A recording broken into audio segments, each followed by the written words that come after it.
Ringsrengni goron, ringsrengni gereng, kucugoti shanani. Ringsrengni gereng, farjaka hangkese. Ringsrengni borom, gereng, farjago. Phiyaba, a gereng eba goron farthangniwo gobangma kebe mungfaikya thanai corona ni jorawo. Corona ni bagai gobangma ringsrengnai ringsrengmungo yakangni nangkha baksaba kaham ringphrungmung malia. Abni bagai B.Ed, DLED, ITI, Polytechnic, Paramedical, Nursing khubi juda-juda bedego pori tongnai ringsrengnai skill gori ingi thangka. Abni bagino sebok manthaniyo bo haino borok norjakha. Obo hai ringsrengnai rokno online tai offline class tai course ni bising tai samung khlai manai skill phurungmung borni thanibo yaknani bagai yapri sejaka. Tang salni Shanja Jorabo, Agartala Model Student, Hatey Kolomey Shika, Kendra Tripura, or Shamung Butang, Chengsaur Rijakkha, Chengsaur Nei Ungi Manjaka, Tripura Hapang, Borok Bantangia, Hamkrai Bedigni Chairman, Tapos Botocharia, or Shalo, Tang Bedigni MD, Moloi Pit Saka, Ringsrengmung Unka, Jotani Hamkrai, or Hamkrai Nei Bagano, Ringsrengmung Ring Prungmungi, Doro, Ring Prungmung Ringsrengmuni Goran Belekan and Nankogo, Hane Bagino, Jerok, Korani Jorawo, Ring Prungmung, Ringsrengmungo, Yakangani Nanka, Eva Kebung Asan Nanka. ব্রনে হামকাইনে বাগানো অভাইয়া প্রিসেজাকা সময় থেকে আমাদের যে ইনস্টিটিউটগুলি আছে আমি মলাইপিট Santiniketan medical কলেজের president এবং 60টি মতো ইনস্টিটিউটের সঙ্গে আমরা যুক্ত আছি। এই ছেলেমেয়েরা ঠিকমতো প্রশিক্ষণ নিতে পারে নাই, তাদের মানসিকতা এমন তৈরি হয়ে গেছে ডিজিটাল সিস্টেমের মধ্য দিয়ে তারা সবসময় মোবাইল নিয়ে রয়েছে এবং পড়াশোনার ঘাটতিটা আমরা কোনো মতেই মেটাতে পারছি না। এই সংস্থাগুলি একত্রিত হয়ে আমরা হাতে কলমে শিক্ষা কেন্দ্র ত্রিপুরা তৈরি করেছি, যার মাধ্যমে এই যে স্কিল গ্যাপটা হয়েছে এটাকে অ্যানালাইসিস করেছি এবং প্রত্যেক মাসে একদিন করে অফলাইনে তারা ক্লাস করবে এবং বাকি দিনগুলি অনলাইনে ক্লাস করবে।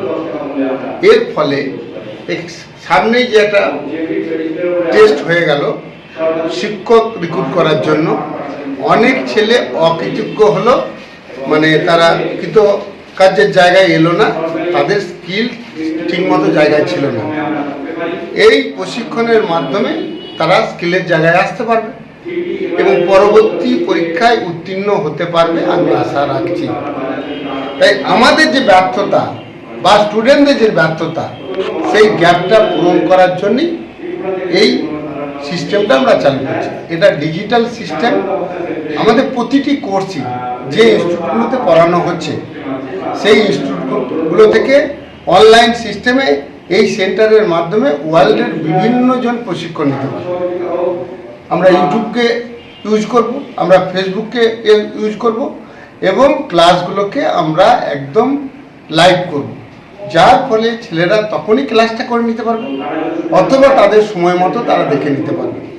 এটা যেমন একটা দিক, তার সঙ্গে সঙ্গে ভারতবর্ষের বিভিন্ন ধরনের যে সমস্ত ইনস্টিটিউট আছে, সংস্থা আছে, সেখানে জব উপযোগী এদের তৈরি করা হবে। আমাদের জব পোর্টাল আছে, সেখানে যারা এন্ট্রি করবে তারা বিভিন্ন ট্রেনিং নিতে পারবে এবং মাসে একদিন এখানে ফিজিক্যালি ট্রেনিং নিতে পারবে। তাহলে জব ওরিয়েন্টেড তাদের তৈরি করা হবে। উদাহরণস্বরূপ বলি, মারুতি তার জায়গায় কর্মরতর জন্য এক ধরনের ছেলে মেয়ে নেই। কেউ ভাবছে আমি মারুতিতে জব করব, সেই অনুসারে সে প্রিপারেশন নেবে।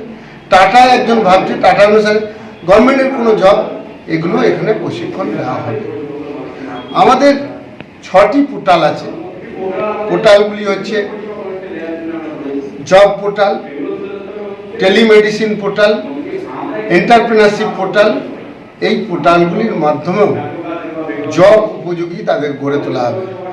যেমন জব পোর্টাল, তেমনি ধরেন একটি পোর্টাল আছে এন্টারপ্রেনারশিপ পোর্টাল। ধরুন উদাহরণস্বরূপ বললাম যে আপনি এখানে একটা ইট ভাটা করতে চাইছেন, আমাদের জব পোর্টালে ধরুন 100 জন বলছি ইট ভাটা করব, তাহলে একদিন গুগল মিটের মাধ্যমে বসে সেই ভাটা করতে হলে কি প্রযুক্তি লাগবে, কোথা থেকে ফিনান্স আসবে, আর কোনো পার্টনারশিপ তার দরকার আছে কিনা, সবাই মিলে একসাথে বসে তার ঘরে বসে থেকেই এরকম 10-12টি গুগল মিট করার পর একবারে মালপত্র কেনা থেকে সব কিছু সে জোগাড় করে নিতে পারছে। এটা ডিজিটাল সিস্টেমের মধ্যে সম্ভব। তাই ভারত সরকারের যে চিন্তাভাবনা ডিজিটাল সিস্টেমের মধ্য দিয়ে সমস্ত কিছু পরিষেবা দেওয়া, সেই কেন্দ্র হিসেবে এটা তৈরি করতে চাইছি। ত্রিপুরার গভর্নমেন্ট এবং মানুষ যদি এটা সাপোর্ট করে তখন আমরা একটি ডিজিটাল ইউনিভার্সিটি করতে চাইছি, যে ডিজিটাল ইউনিভার্সিটির মধ্য দিয়ে ওয়ার্ল্ডের যে কোনো ধরনের পরিষেবা এখানে পাওয়া যাবে, এখানে যে কোনো পরিষেবা ওয়ার্ল্ডে পাওয়া যাবে। উদাহরণস্বরূপ বলি, টেলিমেডিসিন, টেলিপ্যাথোলজি, টেলি আইসিইউকে কেন্দ্র করে একবারে প্রত্যন্ত গ্রামে সেন্টার করে সেখানে যে কোনো রোগীকে মিনিমাম একটু নার্স, একটু হেলথ স্কিমের লোক বা সম্ভব হলে একটি এমবিবিএস ডাক্তারের মাধ্যমে ওয়ার্ল্ডের যে কোনো বড় পরিষেবা দেওয়া সম্ভব। একইভাবে এগ্রিকালচারও ওয়ার্ল্ডের যে কোনো জায়গা থেকে এখানে করানো সম্ভব। আমি আশা রাখছি আপনাদের দ্বারা প্রচার এবং গভর্নমেন্টের সহায়তায় ত্রিপুরায় আমরা ডিজিটাল ইউনিভার্সিটি করতে পারবো এবং এই ডিজিটাল ইউনিভার্সিটির মাধ্যমে ওয়ার্ল্ডের বিভিন্ন জায়গা থেকে যেমন প্রশিক্ষণ নিতে পারবে এবং প্রশিক্ষিত লোক দ্বারা এখানে সোশ্যাল ডেভেলপমেন্ট করতে পারবে। আপনাদের সকলের সহযোগিতা আন্তরিকভাবে কামনা করছি। সে বিষয়ে কি রাজ্য সরকারের সঙ্গে কোনো কথা হয়েছে? এখনও কথা হয়নি। আমরা প্রপোজাল দেওয়ার মতো করে ডিপিআর তৈরি করে নিয়ে এসেছি, কথা হবে।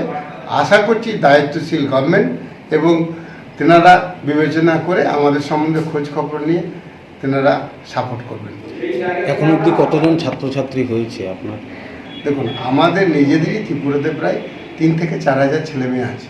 আমি শান্তিনিকেতন যে polytechnic college, Shantiniketan B Ed D Ed, Shantiniketan nursing, এগুলো সব পরিচালনা করি। তার অনেক দিন থেকে ছেলেমেয়েরা এখান থেকে পড়াশোনা করে তাদের স্কিলটাকে মাল্টি স্কিল করে কর্মোপযোগী জায়গায় আনতে চাইছি। এগুলো একদম বিনা পয়সায় হবে, কারণ ঘাটতিটা শুধু ছেলে নয়, আমাদের। আপনার পরিচয়টা? আমার নাম মলয়পীঠ। আমি প্রেসিডেন্ট হচ্ছে শান্তিনিকেতন মেডিকেল কলেজ এবং হসপিটালে, এবং সঙ্গে সঙ্গে 56টি মতো ইনস্টিটিউট আমি পরিচালনা করি।